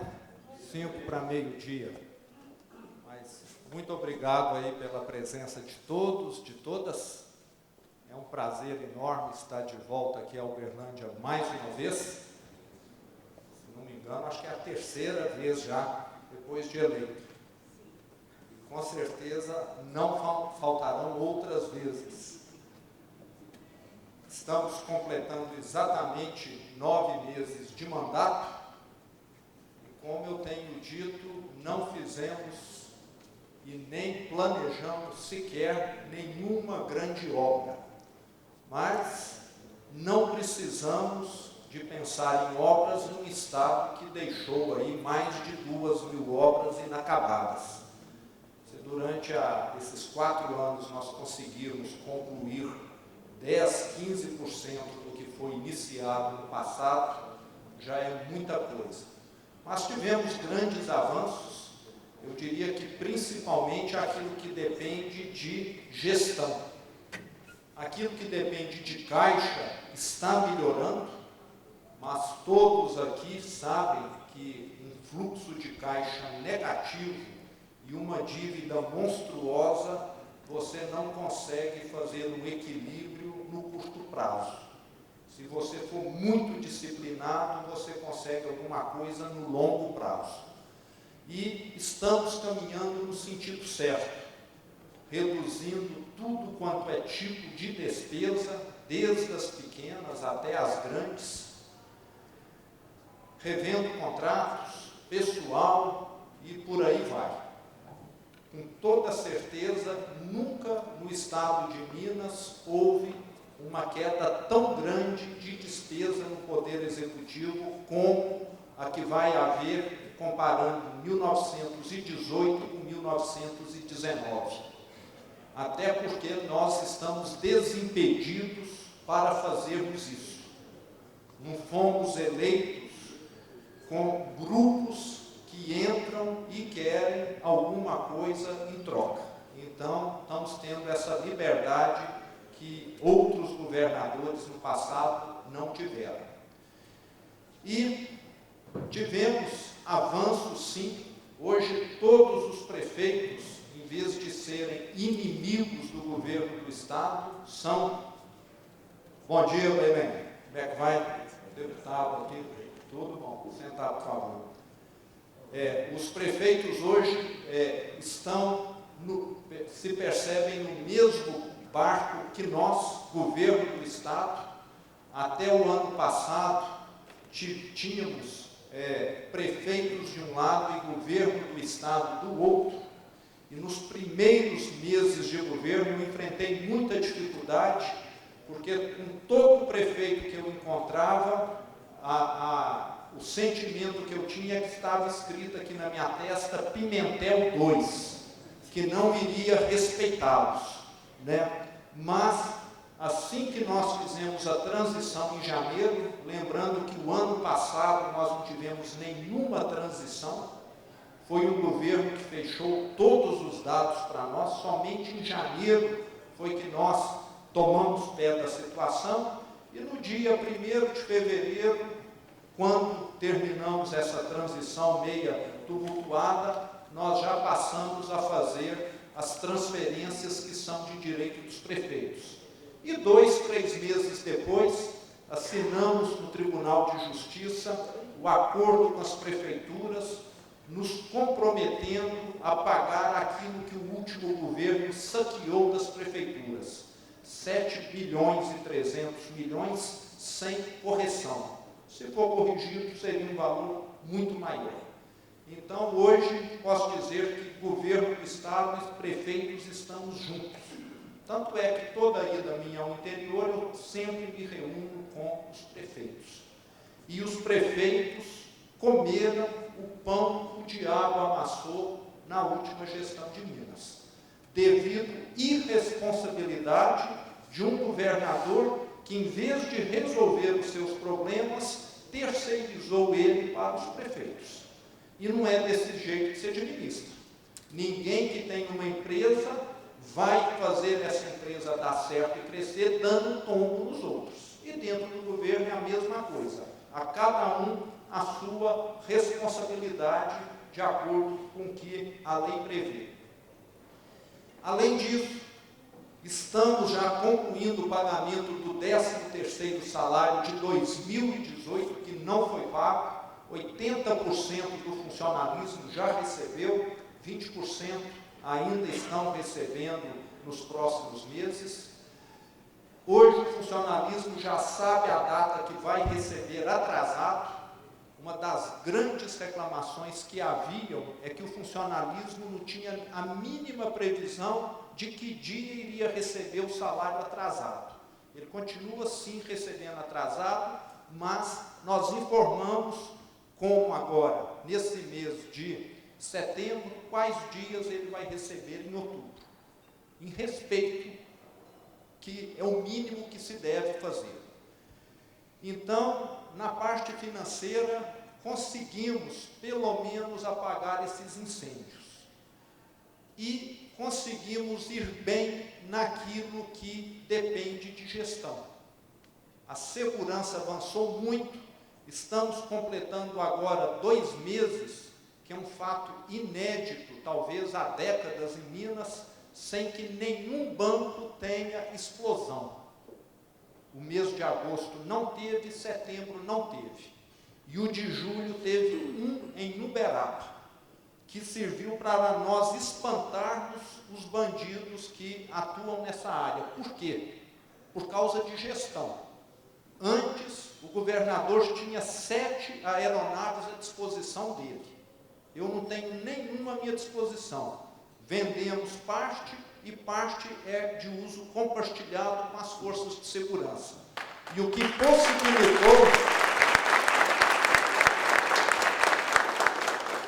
possibilitou nós prendermos 10 assaltantes em Uberaba desse episódio foi exatamente de madrugada eles poderem usar o jato, que antes era privativo do governador, e chegar em Uberaba em 40 minutos a tempo de reagir à bandidagem. Então, é isso que está acontecendo no Estado. Melhoria de gestão.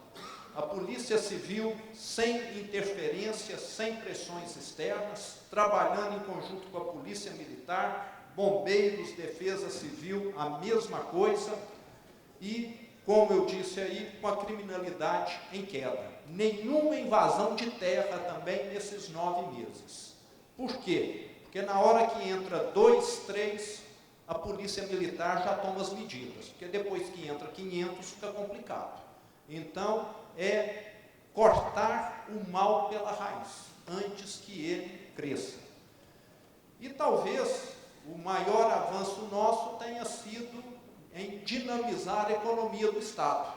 Apesar da tragédia de Brumadinho, que custou bastante ao setor de mineração, que teve um recuo expressivo na atividade, nós ainda conseguimos, nos 7 primeiros meses do ano, deve estar saindo hoje ou amanhã os dados de agosto, criarmos 99.600 vagas com carteira assinada no Estado, o que nos deixa atrás apenas de São Paulo, mas proporcionalmente melhor do que São Paulo, devido ao tamanho do nosso Estado em termos de população.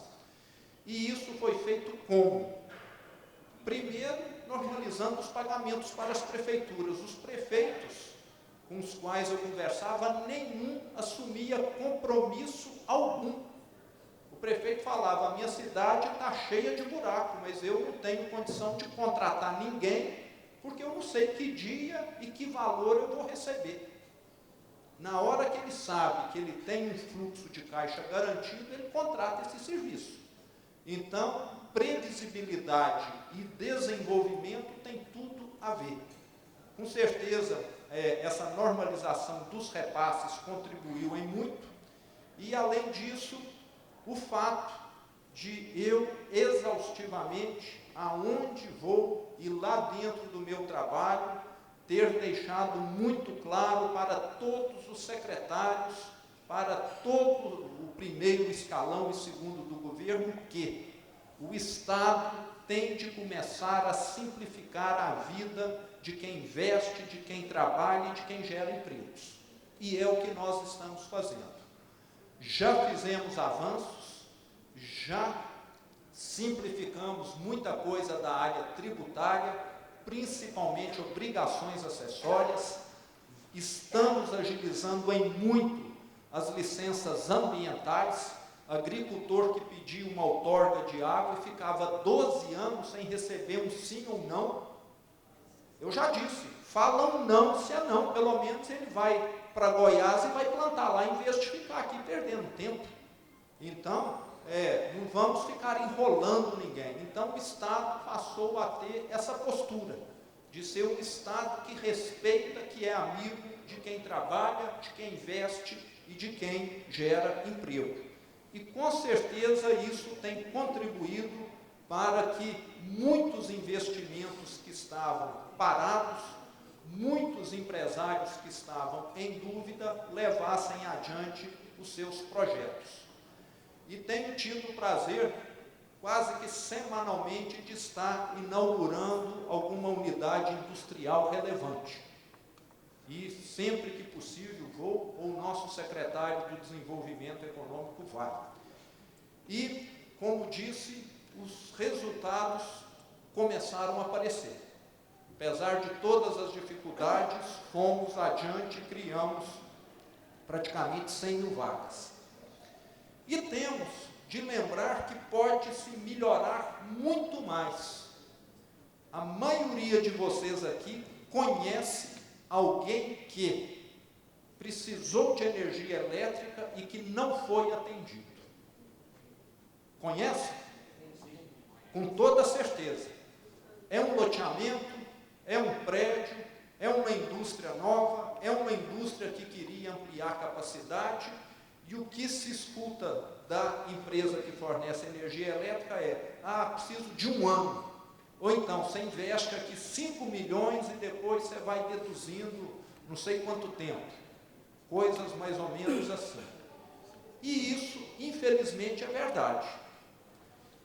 E eu conheço hoje empresa que está sendo movida a gerador a diesel, gastando R$400 mil por mês, que se tivesse conectada no sistema elétrico, gastaria 80 mil. Isso é o que acontece ainda hoje em Minas. E nós temos 2 opções: continuarmos com esse cenário. Por quê? Porque a CEMIG, para colocar em dia os seus investimentos, precisa de 21 bilhões. Nós já mapeamos. E ela vai ter disponível 6 bilhões. Então, tem uma diferença aí de 15. Nós podemos fazer essa opção. A empresa continua em mãos do Estado, lembrando que o Estado é o dono, né, tem o controle, e ele tem condições de aportar esses 15 bilhões, nós não estamos conseguindo pagar a nossa folha em dia, não conseguimos pagar o 13º, de onde nós vamos arrancar 15 bilhões? Ou nós temos a alternativa de falar, não, tem, como a maioria dos estados do Brasil já fez, exceto Paraná e Minas Gerais, de falar, não, existe dinheiro aí de investidores que com certeza têm interesse na empresa e podem investir não só 15, mas 20 ou 30 bilhões e tornar o Estado novamente um Estado com energia abundante e barata. Então, quando eu falo de privatizar, não levem por uma questão ideológica, levem sim por uma questão de pragmatismo. Nós temos que fazer o que funciona. Ser estatal já pode ter sido bom lá na década, não sei qual. E hoje? Qual que é a situação hoje? Não vamos nem discutir ideologia, a situação está aí. E tem um agravante ainda, que eu não comentei, que é o outro lado. Eu falei do lado do consumidor de energia, mas tem o agravante do lado do gerador de energia. Dezenas, centenas de projetos de energia fotovoltaicas que poderiam já ter sido realizados no Estado e não foram. Por quê? Porque a CEMIG falou, eu não vou te conectar no sistema para você vender energia. Então, nós estamos no pior dos mundos. Quem quer consumir energia não consegue, quem quer gerar energia não consegue vender. E no meio uma empresa que está ocasionando essa situação. Então, privatizar não é só reforçar os cofres do Estado com mais recurso, não. Privatizar é dinamizar a economia do Estado. E o que acontece com a CEMIG, vamos lembrar, acontece com muito das estatais.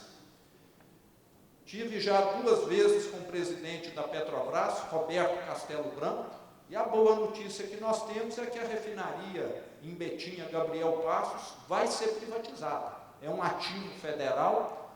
Minas, há mais de 15 anos, é um estado que importa combustível de outras refinarias. Ele não é nós não somos um estado autossuficiente. E se a refinaria de lá receber investimentos, ela pode melhorar em muito o abastecimento do estado e principalmente a arrecadação. 10% do ICMS que o estado arrecada é pago pela refinaria de Betim. É o maior contribuinte de ICMS disparado no estado de Minas. Se lá aumentar 20% a produção, nós vamos ter um reflexo no caixa do estado de mais de 1 bilhão e 200 milhões por ano. Então, estamos hoje pagando um preço de erros de uma visão distorcida, que o Brasil precisa rever. Ontem, o ministro Paulo Guedes esteve em Belo Horizonte e deixou claríssimo, né? Privatização no governo federal já começou a acontecer e vai continuar acontecendo. E não tem como ser diferente. Qualquer um de nós aqui que pegarmos as manchetes de qualquer jornal da última semana, nós vamos ver lá as dificuldades que o governo federal está tendo para sustentar universidades, para manter hospitais, para manter Polícia Federal, etc. De onde esse governo vai tirar recursos para fazer investimentos que essas empresas precisam? Então, eu diria que estamos, num Brasil que está se transformando. Da mesma forma que aconteceu há 25 anos atrás, quando nós acabamos com a inflação. 1º de julho de 94, Plano Real chegou e colocou definitivamente nos livros de história aquela inflação que os mais velhos aqui, como eu, lembram muito bem, de 80% ao mês, de 2.000% ao ano e por aí vai. Inflação alta hoje é história. E esse governo vai trabalhar para também colocar nos livros de história desequilíbrio orçamentário, que aí nós estaremos com boa parte dos problemas do país resolvido. Porque hoje o que nos preocupa muito é esse desequilíbrio nas contas públicas. Nós temos um Estado que provocou nas últimas décadas uma pirâmide financeira em câmara lenta. Geralmente a gente vê as pirâmides financeiras estourarem em 1 ano, 2 anos, né? A do Estado foi em câmara lenta, por quê? Porque, de certa maneira, ela se confunde com a pirâmide da Previdência. As pessoas trabalham 30, 35 anos para se aposentar e agora, nos últimos anos, nós vimos que as contas não fecham. E quando se fala em aposentadoria, o que é mais surpreendente é que deveria se ter reservas para pagar a aposentadoria e não buraco. Porque todo mundo contribuiu, vocês concordam? Né? Quem está se aposentando hoje contribuiu 30, 35, 40 anos e deveria ter esse recurso. Então, o que se vê é que já se usou tudo e está-se ainda precisando de mais. E se não corrigirmos essa distorção, nós seremos um país e também estados inviáveis. E algumas prefeituras a mesma coisa. O problema da União, de certa forma, já foi corrigido com a reforma da Previdência, que agora está para ser concluída, mas os estados e municípios, são 2.108 municípios, precisam ser incluídos. Nós não temos condição de continuarmos aposentando pessoas prematuramente, como aqui é no caso de Minas e vários outros estados ainda, pessoas aposentando com 46 anos, 48 anos, e com uma contribuição que está longe de ser suficiente para cobrir esse tipo de aposentadoria. São medidas impopulares, sim, mas são medidas necessárias. Eu já disse que, se nós, estados, não aprovarmos essas medidas por bem, nós vamos ter de aprová-las por mal no futuro próximo. A situação nossa é exatamente igual a alguém que tem um tumor e esse tumor está crescendo. O quanto antes esse tumor for retirado, menos invasiva é a cirurgia, melhor vai ser a recuperação pós-operatória. Se esse tumor começar a tomar proporções gigantescas, tudo vai ficando mais grave com o tempo. E o único estado que já passou pelo que nós vamos passar até o momento é o estado do Rio de Janeiro. Nós vamos sim precisarmos aderir ao regime de recuperação fiscal, que é como se fosse uma recuperação judicial para o setor público, né? É o equivalente a uma recuperação judicial no setor privado. Com isso, a União cessa a cobrança de uma série de compromissos que nós temos de pagar ao Tesouro Nacional, prorroga o pagamento do serviço da dívida e isso dá um fôlego para que o Estado tenha condição de se reorganizar, apesar de nós já estarmos fazendo isso. Mas só o que nós estamos fazendo não é suficiente. O Rio de Janeiro aderiu, está lá com um problema, que inclusive fez o Tesouro rever a condição, porque a adesão foi feita no governo passado, que se comprometeu a privatizar a SEDAI, e o governo atual não está querendo privatizar a empresa. Criaram lá um problema, mas o Tesouro já falou, ou vocês resolvem, ou vocês vão ser excluídos do regime de recuperação fiscal.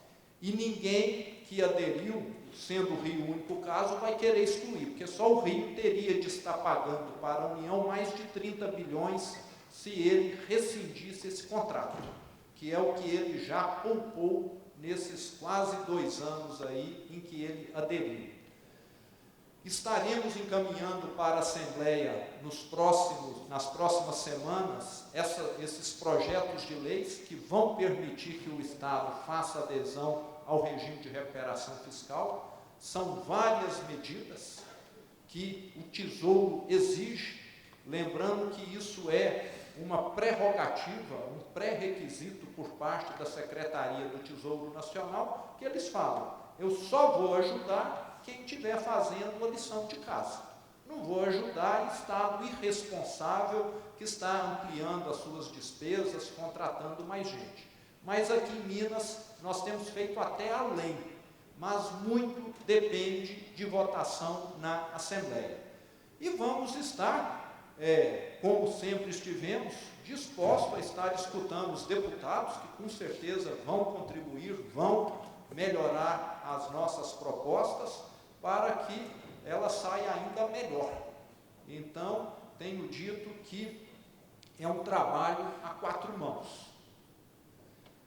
E para concluir, eu queria mencionar aqui, alguns de vocês já têm notícia, que o nosso secretário da Indústria e Comércio, o Manuel Vitor, está saindo do governo por questões particulares. Desde que ele assumiu em janeiro, ele já havia nos alertado que ele tem alguns compromissos com os filhos dele e que em determinado período, assim que alguns fatos acontecessem, ele iria precisar desligar. Mas não sabia se aquilo seria 1 ano, 2 anos, e aconteceu agora. E com isso, nós fizemos o convite a um berlandense, que ainda não nos deu 100% de certeza se vai poder ir ou não.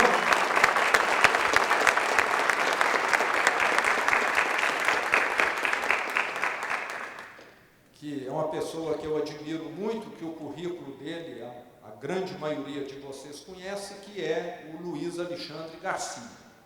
Então, ele chegando de viagem, ele já deve se encontrar conosco e vamos ver aí qual vai ser a decisão dele, né?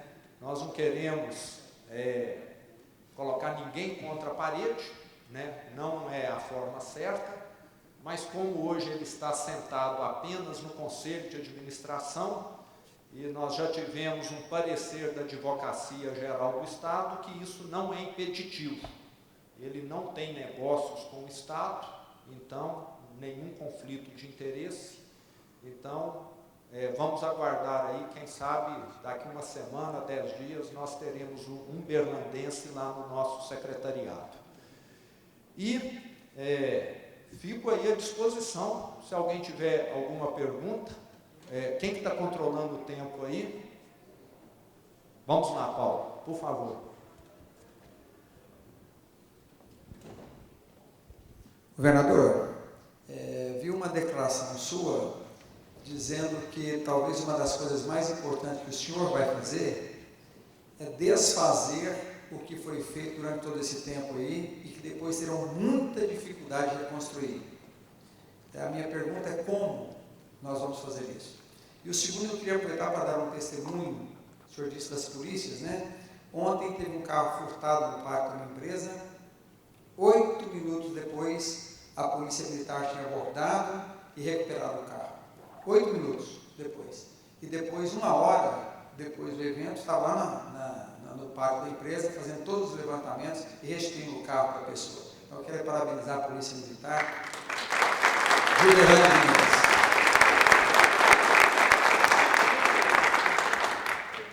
Coronel Cláudio Vitor estava me acompanhando, mas acho que ele não veio para esse evento, não, né? Senão, está lá fora. Depois nós chamamos ele, mas ótima notícia.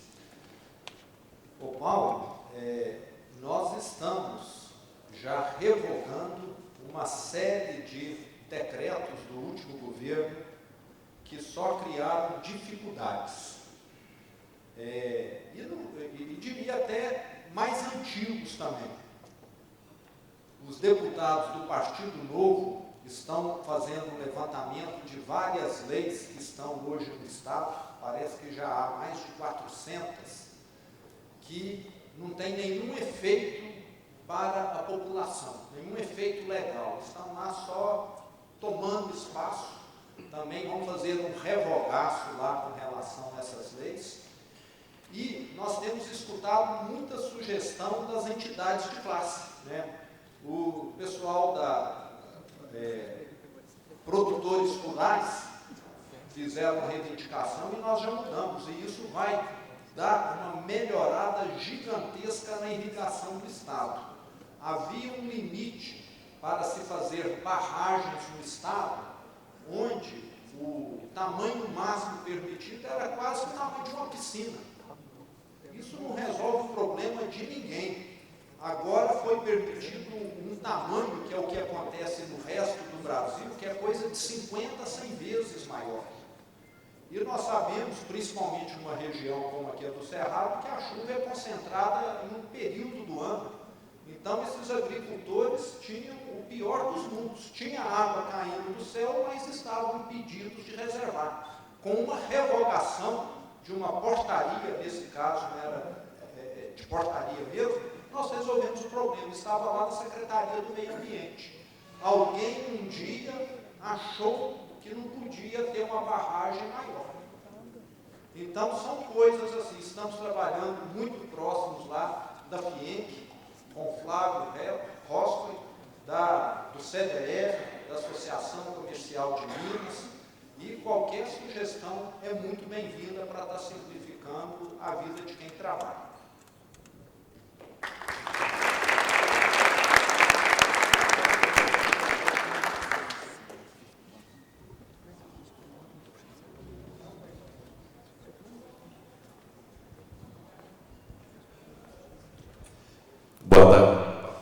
Boa tarde, governador. Meu nome é Marcelo Prado. Eu tenho 4 colocações a fazer. Então, veja que é bastante coisa, mas vou tentar ser breve. O setor que mais cresce no mundo é o setor de serviços. É aí que está a grande geração de emprego, o grande desenvolvimento econômico nos países que apostam nisso. Os estados no Brasil, por uma questão de legislação, eles não são beneficiados com impostos no segmento de serviços, porque esses impostos acabam sendo municipais e federais. E com isso, os estados não têm colocado a mão nesse assunto. Só que eu tenho uma convicção que se nós fizéssemos algumas ações incentivando o desenvolvimento do setor de serviços, nós teríamos um crescimento forte da economia do estado, nós teríamos geração de empregos e, claro, esse dinheiro não viria diretamente para o Estado, mas iria para o município, iria para a União, e talvez parte desses impostos para a União voltariam para o Estado. Então, isso basta vontade política de se fazer, porque não precisa de dinheiro para fazer isso, basta vontade de fazer isso. Então, fica aí uma primeira sugestão. Segunda sugestão, os aplicativos, as startups, têm sido um grande impulsionador de negócios, de geração de empregos e assim por diante. Então, nós estamos vendo, por exemplo, Uberlândia é a capital brasileira do agronegócio. Só que Piracicaba é que está sendo o Vale do Silício das startups de agronegócio. Sendo que esse lugar deveria ser nosso. Então, nós de Uberlândia, com o apoio do senhor, nós vamos fazer algumas ações, juntando universidades, empresários, prefeitura, as instituições de classe, para a gente acelerar esse processo, porque esse espaço que era nosso, nós estamos deixando outros municípios ocupar. Um terceiro ponto é o seguinte: toda família que está endividada, ou toda empresa que está endividada, o que a gente faz? A gente começa a vender o carro, a gente vende o terreno, vende o outro imóvel da praia, para poder pagar as dívidas. E a gente percebe uma resistência muito grande dos governos, tanto federal quanto estadual. Claro que a legislação dificulta isso, mas o juros que se paga hoje é muito alto. Então nós precisamos começar a ter a coragem de falar: se eu não tenho dinheiro mais para ser dono da Selig, eu tenho que vender a Selig. Se eu não tenho dinheiro mais para ser dono de vários empreendimentos que o Estado tem, eu tenho que pôr a venda e quitar minhas dívidas. É uma coisa básica e simples. Eu sei que politicamente isso é complexo, né? Mas eu peço ao senhor que lute por isso, porque isso vai fazer muito bem para o nosso Estado. E por último, eu quero desde já parabenizar o convite ao Luiz Alexandre, tomara que ele aceite, que é uma grande pessoa e um grande profissional, e vai fazer muito bem isso, porque em 2002 eu participei do governo do Itamar Franco, e eu pude ver quanto é importante a presença de pessoas do Triângulo dentro do governo, porque lá em Belo Horizonte existe uma imagem que o Triângulo é rico, e não precisa de ajuda e não precisa de nada. E nós não somos ricos, nós somos uma região que tem um potencial grande, que tem uma série de virtudes, mas nós precisamos muito do governo de Belo Horizonte, do governo do Estado, e nós não podemos ficar tão separados de Belo Horizonte quanto nós somos. Se a gente vai de manhã no aeroporto, sai 3, 4 aviões lotados para São Paulo, sai um avião pequeno para Belo Horizonte. A nossa capital é Belo Horizonte, né? Então, nós precisamos fortalecer esse vínculo entre o Triângulo Mineiro e a capital mineira. Obrigado.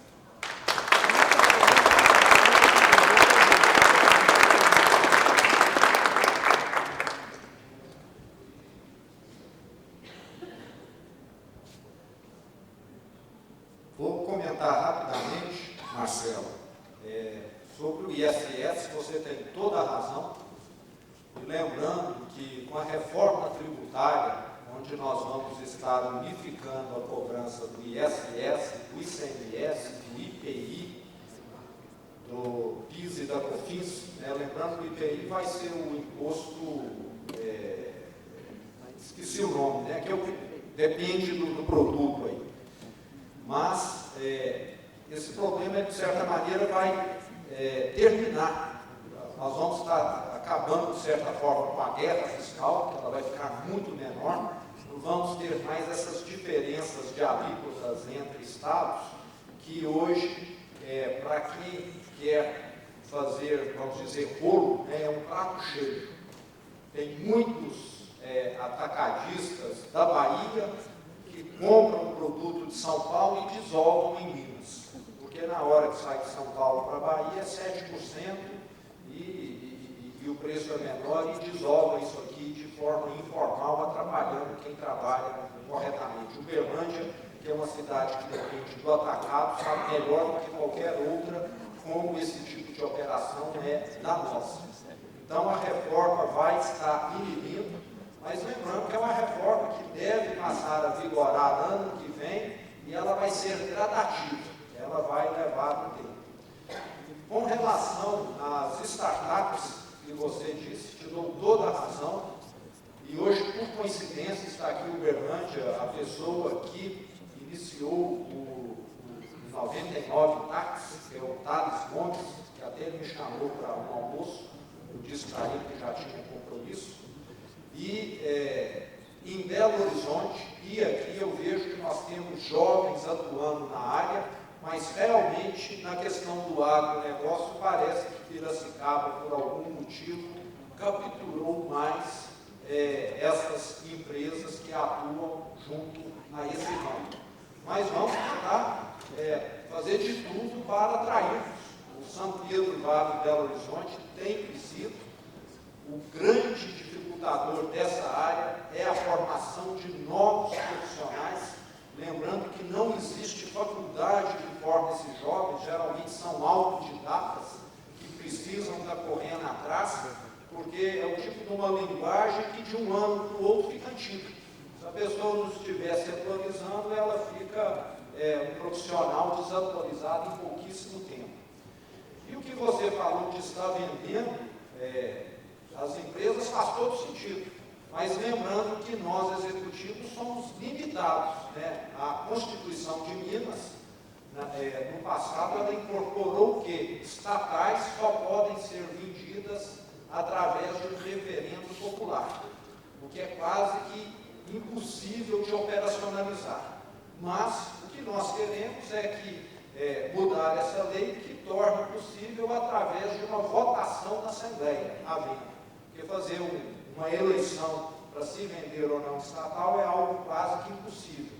As pessoas elegem seus representantes para que eles tomem a decisão por elas. Mas o que você falou procede totalmente. Eu tenho certeza que o Brasil está mudando e nós vamos ver muito disso aí acontecer nos próximos anos, se Deus quiser, e tenho trabalhado nesse sentido. Lembrando que tudo no setor público geralmente vai numa velocidade aquém da que nós gostaríamos que fosse. Mas só de estarmos na direção correta já é um bom sinal. E vamos aí para a última pergunta. Governador, primeiro de tudo, eu quero te falar o quanto eu sou feliz por você ser governador hoje. Eu acompanhei todo o seu processo. Eu não sei se você lembra de mim. A gente se encontrou em Aravari uma vez, logo antes da sua eleição. E eu realmente me sinto representado por você lá. Agora, eu queria te perguntar o seguinte: quando que a gente vai conseguir ter a liberdade econômica que o novo prega, né? E diante disso eu vou te contar dois relatos. Recentemente, na minha empresa, eu tive a visita de uma fiscalização, onde ele me apresentou notas fiscais de 5 anos e falou assim: ó, você tem que pagar ST em cima de todas essas notas fiscais. E nessa hora eu agradeci que eu também troquei minha contabilidade, peguei uma contabilidade mais competente, mais cara, onde eu pago 10 vezes mais do que eu pagava. E a contabilidade fez todos os cálculos e o que o fiscal queria cobrar, que era mais de R$1 milhão, ficou por R$11 mil. E junto a gente conseguiu fazer a defesa e pagar bem menos do que era. Só que se eu não tivesse trocado essa contabilidade, se eu não tivesse pago o serviço mais caro, eu ia dever ao Estado quase R$1 milhão. Então, assim, um outro caso, meu sócio tem um restaurante